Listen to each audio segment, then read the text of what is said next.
Hey everybody. So this video was intended to be sort of a follow me as I do weathering and rust effects on the running gear on the bulldozer and some of the undercarriage, but it really ended up being more of a disaster recovery. So keep that in mind as you're watching, and hopefully you'll learn something, because I certainly did.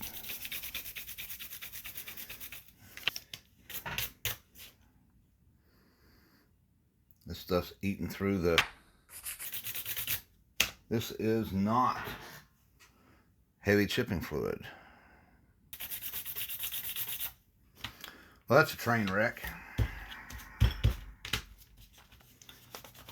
It went through all of them.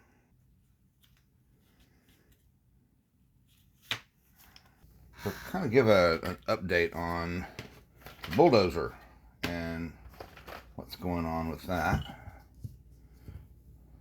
We've got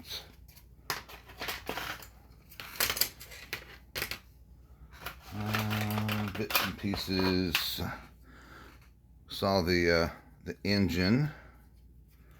I worked on detailing that on a previous video. It's still got maybe a few more details I can add there, but I'm okay with that at the moment. Where'd it go? Here we are. Working on the running gears. I think that's what these are called at the moment, and rust effects. Bulldozers, as would be obvious, and you can see by the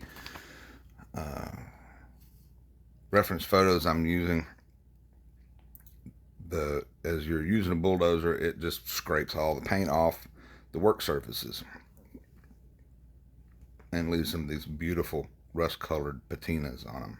So trying to recreate that on these. I thought I did a fairly good job on this one, but this one has been posing me problems.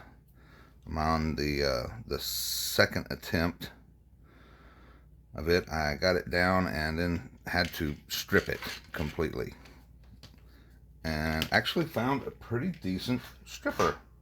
It says isopropyl alcohol. You can see the paint is in the water there, the green paint off of that, not in the water, in the alcohol. Yeah. So what we're wanting to pick up on now is adding sort of reverse chipping, if you will. We've got the rust undercoat. Going to start adding some green highlights back to it on the undercarriage here as well, and been working with Scale 75's chipping Wear Effects chipping fluid. It's the heavy, and that's what we used on here. And we're going to apply it to this, and then put the green paint to it. After I touch up, I want to put a little more detail underneath there, but not a lot. And then hopefully start actually doing some assembly on this to get the rest of it put together, and then finish up the details. So yeah, let's get started on that.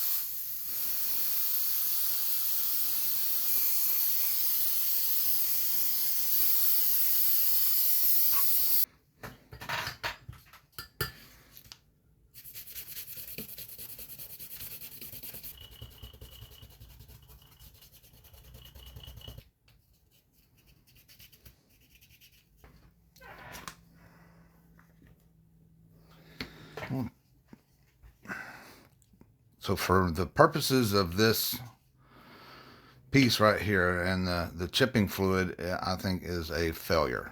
The in order to get, well, I'm probably not using it correctly. I'll just say that.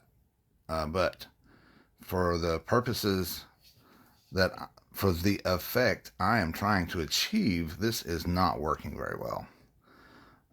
In order to get the paint removed where I want it, it's going through the paint, through the overpaint, through the chipping layer, through the undercoat, all the way to the primer, and in some places all the way to the plastic.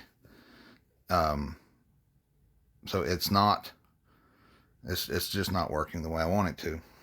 So we're going to keep working at it though, because at the moment I don't have a choice. So I'm going to have to kind of get the overall effect I'm looking for, and then I'm going to have to go back and do a lot of touch up to kind of bring it home to where I want. I want this to look more like this. I'm not sure why this one, it was still not the way I wanted it. It went through in some places as well, but I'm looking more for this effect, and I've not been able to repeat that with this. So this was the same chipping fluid, but it doesn't come in, it's not coming out the same way. So we'll keep at it and see what we can do here.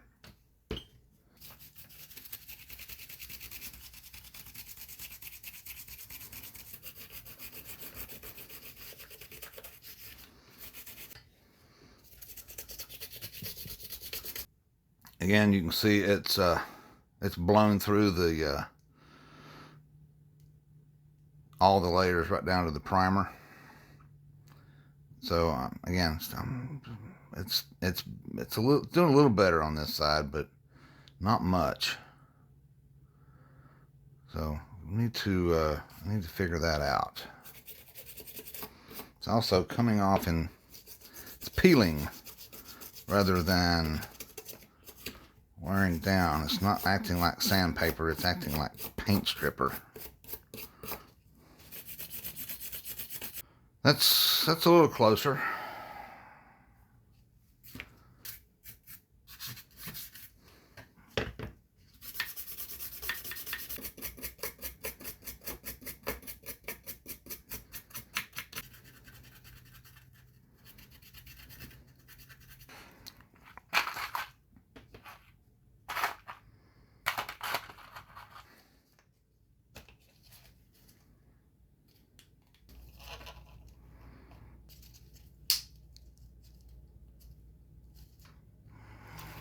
So, and this one has a fair amount of touch up to be done.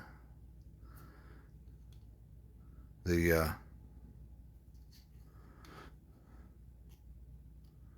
rust doesn't match exactly. How about that? I just noticed that. I missed on the rust a little bit. I can darken that up though. It's all going to get a wash, so it should even it out.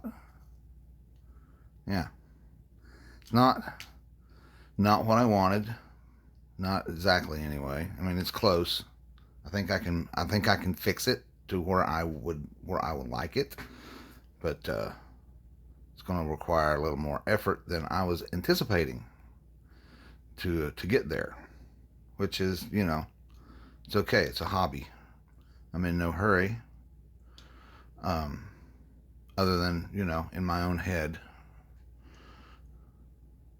Yeah.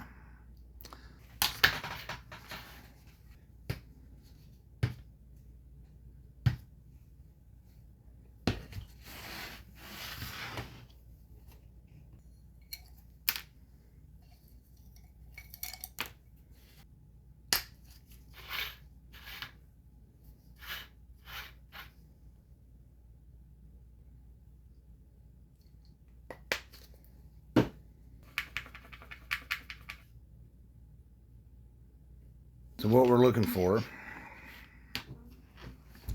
is we're trying to recreate the weathering here is the wear pattern. So as the earth scrapes up against this, and over time, and actually a very short period of time, for the dirt scrapes off all the paint. It's sandpaper, scrapes it all the way to bare metal.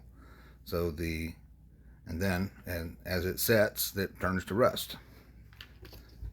So what we're trying to recreate is that wear pattern, and then where it's been setting for a while.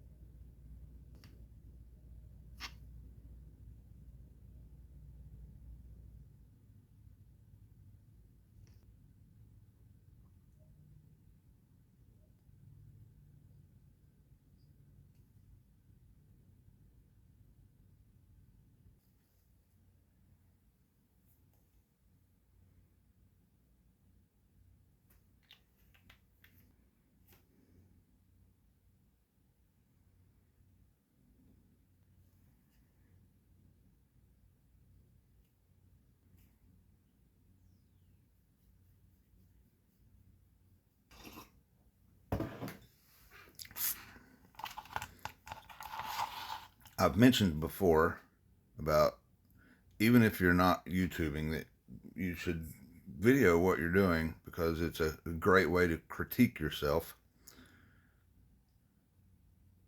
So in this instance, I'm actually using the camera here and the viewfinder as a magnifying system to look at my work and see, okay, where is it lacking? And I can see here the paint doesn't look like rust, it looks like paint. Again, over here as well. So we're gonna come back and take another pass at some of these places. Like, I would not have caught that just by eye. Holding it up to the camera here is where I can see where I need to make some improvements. Same on this one. There's a few little places there that where the paint, where the rust looks like paint instead of rust. So yeah, let's come back to that a little bit.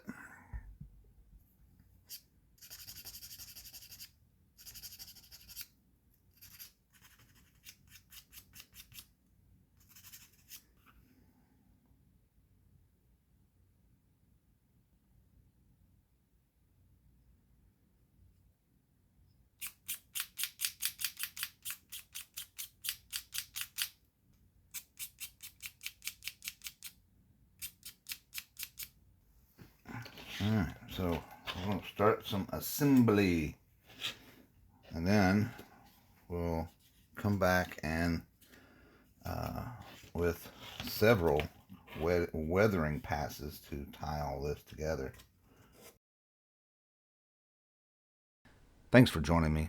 I think I really did a decent job of recovering from that disaster of that chipping fluid. But that's not the only challenge. There's a bunch more to come. So we're going to move that on to the next video, of which there is a link right there. So enjoy and go make something.